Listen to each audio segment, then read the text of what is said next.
यही तो दुनिया है। कौन दुनिया दुईटा निया, गोटे जन्म निया, गोटे मरण निया, गोटे एंतुड़ी निया, गोटे मशाणी निया। ये दी निया भितर जीवन आगे जी तापर ब तापर न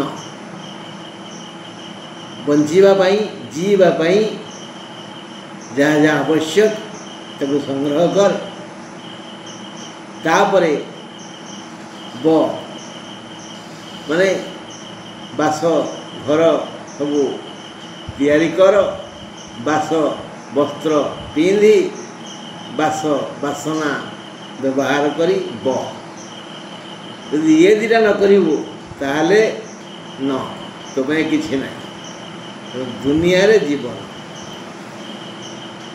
ये बसवास करने तो दरकार धन।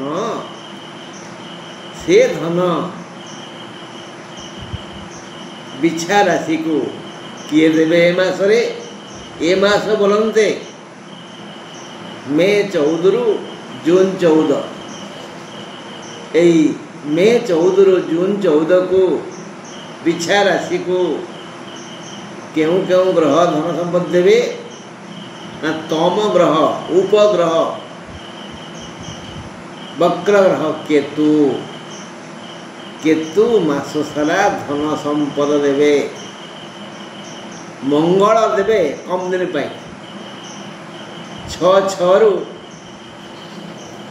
14 जाए।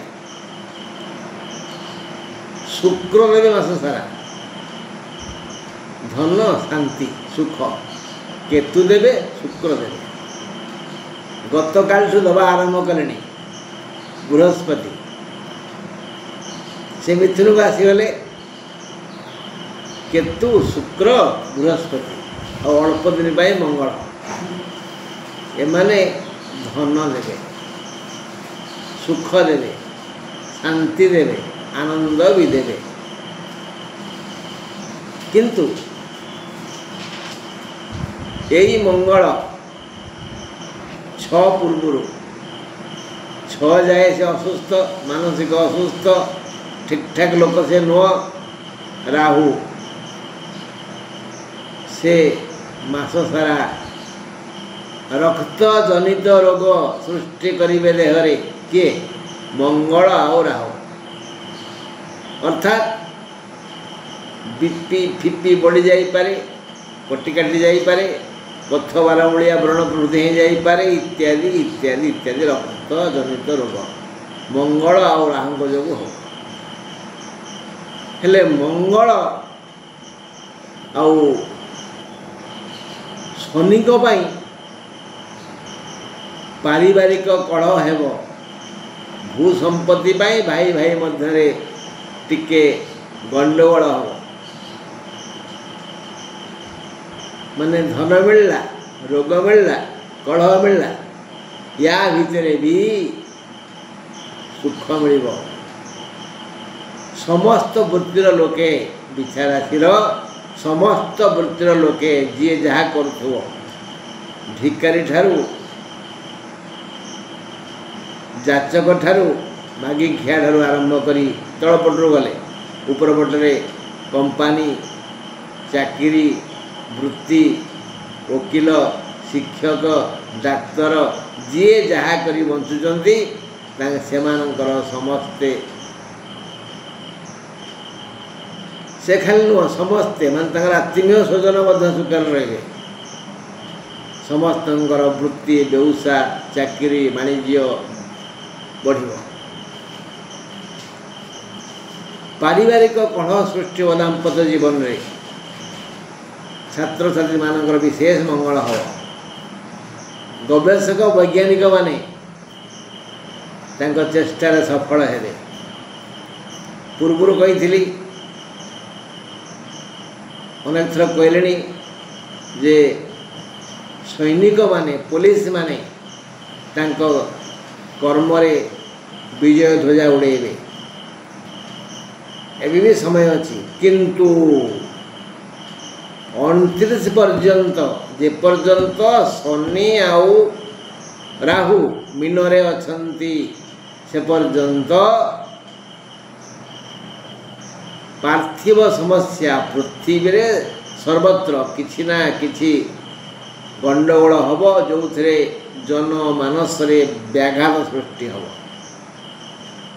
बंधु आमे भल कहले मंद कहले दुख सुख हेले एबे संपूर्ण भाव देखा कौन छाड़गले कि बिछा राशि को केतु ग्रह मास सारा आय और लाभ जोगैबे अभाव दूर करी सुख और शांति देवे महालक्ष्मी को निमंत्रण कराइबे घर घर धान पूरी जीव केतु पाई शुक्र बिछा राशि को विविध सुख देवे विविध सुख व्यक्ति जो जो सुख खोजे विविध सुख देवे मंगल मात्र कम दिन पाई 6 रु 14 जाए शांति और सुख वृद्धि करिवे 14/5 रु 14/6 जाए बृहस्पति सम्मान और संतान देवे सुख सम्मान धन संतान शांति बढ़ीगला बस। सप्तम बुध सप्तम रवि दूर यात्रा जोग अच्छी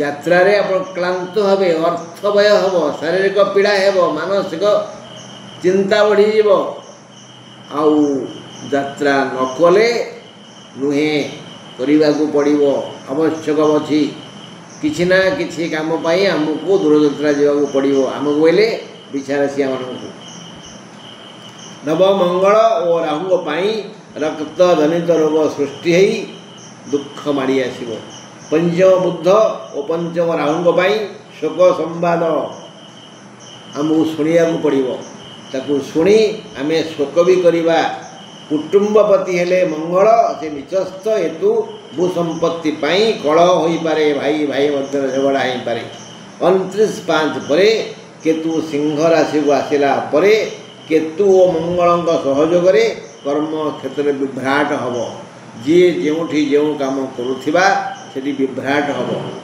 हाँ झमेला हम तथापि दशमस्थ मंगल हेतु आयर नूतन पंथा देखा नुआ नुआ रोजगार पंथा खोली जी जो उपाय एबे आय करुछंती से माने एक नूतन उपाय आय करेंगे द्विगुण हेब आय दशम मंगल पाई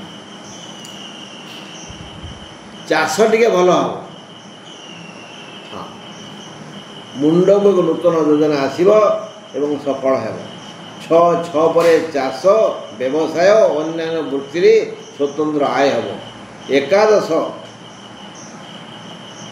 घर को 4 ग्रह देखुंती तेणु 21/5 जाए समस्तंकर लाभ हेब समस्त बिछाराशिया माने 21/5 पर्यंत विविध लाभ करिवे 21 परे परे बुध ट्रांसफर हो जिवे तेणु 3टा ग्रह रहिबे 3टा ग्रह भी कम नुहंती तापरे 29/5 पर से स्थान छाड़े राहु रहीजे गुरु शिष्य शुक्र और शनि मोटामोटी भाव में लाभ अधिक हेब धन अधिक आसव सुख अधिक मिल ता भितर रोग क्लांत अवसन्न विषाद दुख आउ कलह टिके मानसिक अशांति सृष्टि कर भल अच्छी मंद अच्छी आलोक अच्छी अंधा अंधार अच्छी सुख अच्छी दुख अच्छी तो जीवन नहले कौन शांति अच्छी।